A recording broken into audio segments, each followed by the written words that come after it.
I am doctor मंजरी। आप सब कैसे हैं? पिछली वीडियो में हम बात कर रहे थे विज्ञापन योजना के बारे में। ये टॉपिक था हमारा, उसके सिद्धांत के बारे में।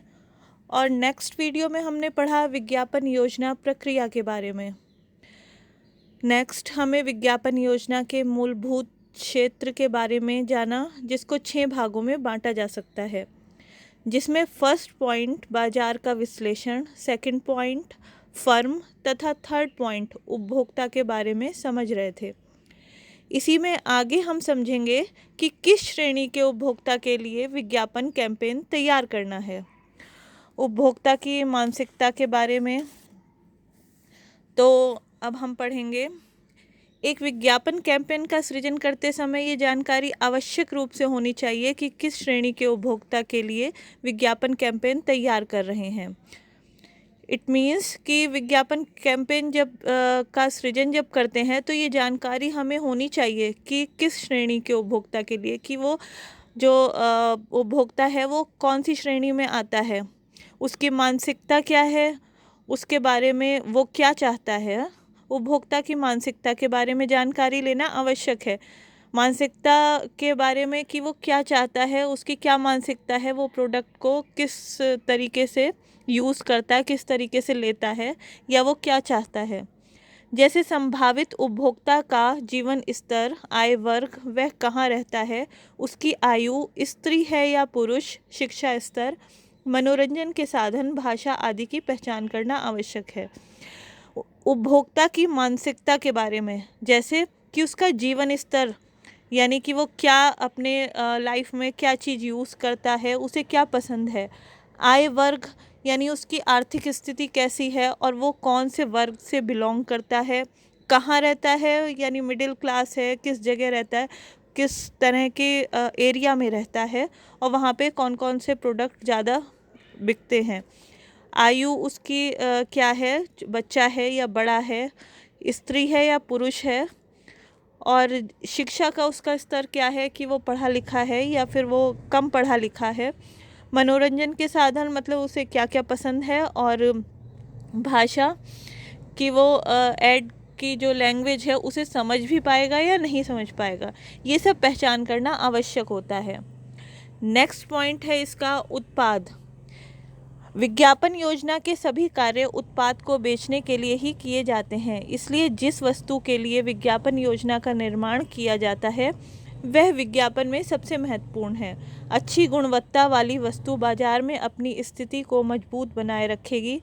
विज्ञापन योजना में उत्पाद के बारे में सारी जानकारियाँ दी जाती हैं कि उसकी गुणवत्ता कैसी है और उसमें क्या क्या सुधार किए जा सकते हैं।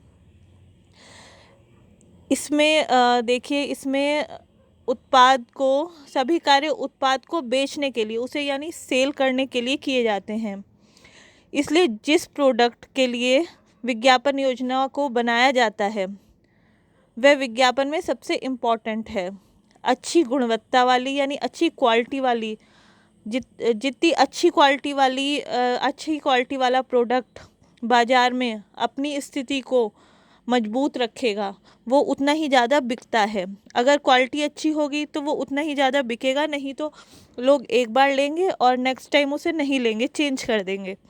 विज्ञापन योजना में उत्पाद के बारे में जानकारियाँ दी जाती हैं। जो प्रोडक्ट होता है उसके बारे में जानकारियाँ दी जाती है कि वो किस तरह का प्रोडक्ट है, उसमें क्या क्या है, उसकी गुणवत्ता कैसी है, यानी कि उसकी क्वालिटी कैसी है, उसमें क्या चीज़ें यूज़ करी गई हैं और उसमें क्या क्या सुधार किए जा सकते हैं, उसमें क्या ऐड करना है, उसमें से क्या रिमूव करना है। जो उपभोक्ता की मानसिकता को, उपभोक्ता के बारे में, जैसे उपभोक्ता को जो पसंद है उसके अकॉर्डिंग उसमें क्या ऐड करना है और क्या रिमूव करना है।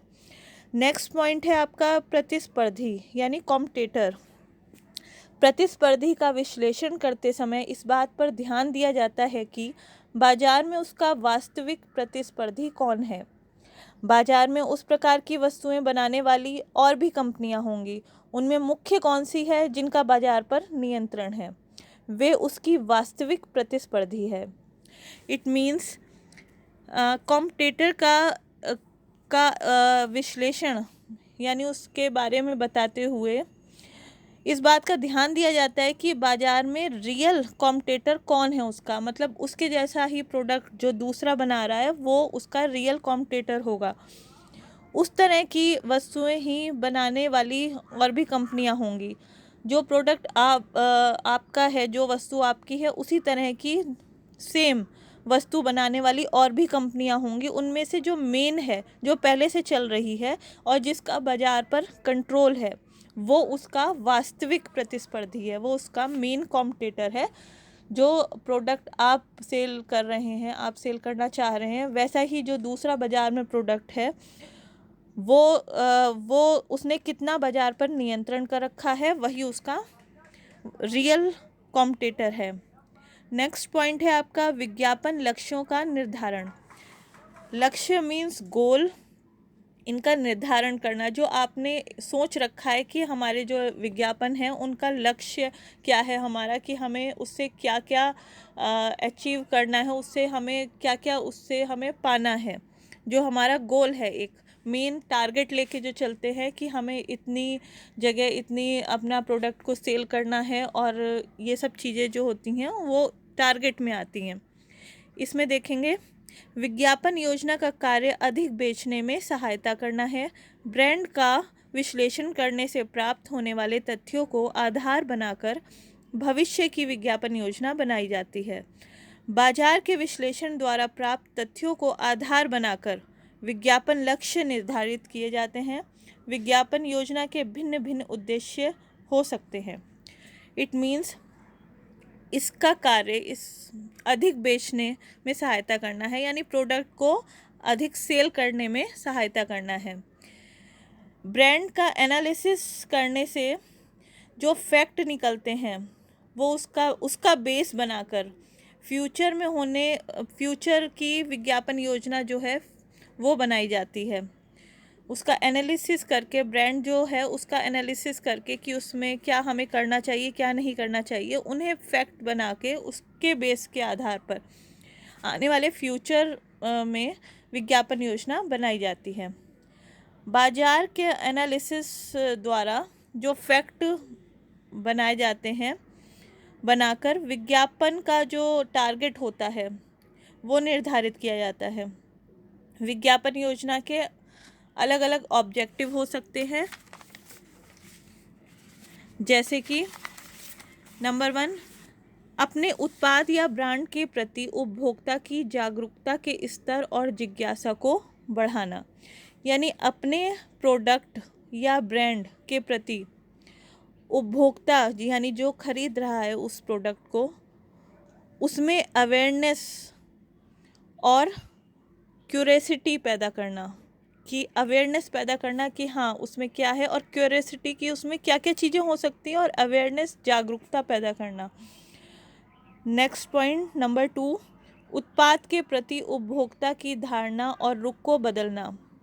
जो प्रोडक्ट है उसके प्रति उपभोक्ता की धारणा को बदलना, चेंज करना, कि अगर वो प्रोडक्ट खरीद रहा है तो फिर वो क्यों खरीदना चाहिए उसे, उसकी धारणा को बदलना।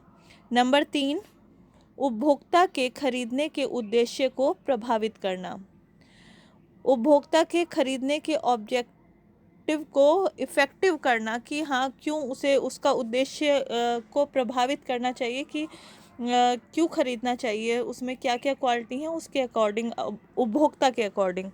नंबर 4, वस्तु के परीक्षण प्रयोग के लिए उपभोक्ता को प्रेरित करना।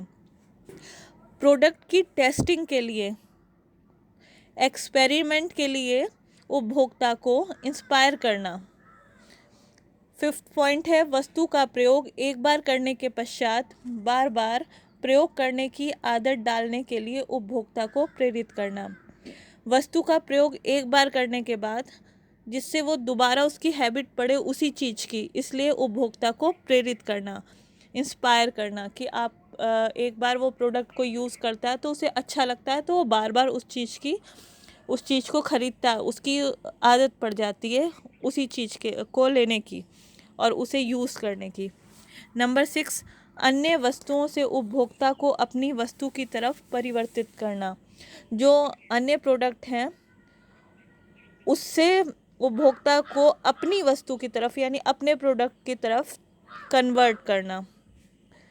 7th पॉइंट है बिक्री बढ़ाना, यानी इंक्रीज सेल्स, यानी कि जो बिक्री है उसकी प्रोडक्ट की सेल्स वैल्यू जिससे बढ़े। नंबर 8 है संभावित बाजार की पहचान करना एवं बाजार के हिस्से को पकड़ना। पोटेंशियल मार्केट की को रिकॉग्नाइज करना, पहचान करना, और बाजार के पार्ट को पकड़ना कि इस पार्ट में हम ये अपना प्रोडक्ट सेल करेंगे और हमारा ये प्रोडक्ट जो है इस पार्ट में हमारा ही प्रोडक्ट बिकना चाहिए, हमारे जैसा कोई दूसरा प्रोडक्ट ना बिके। आज की वीडियो यहीं ख़त्म करते हैं। नेक्स्ट वीडियो में इसके बारे में और जानेंगे।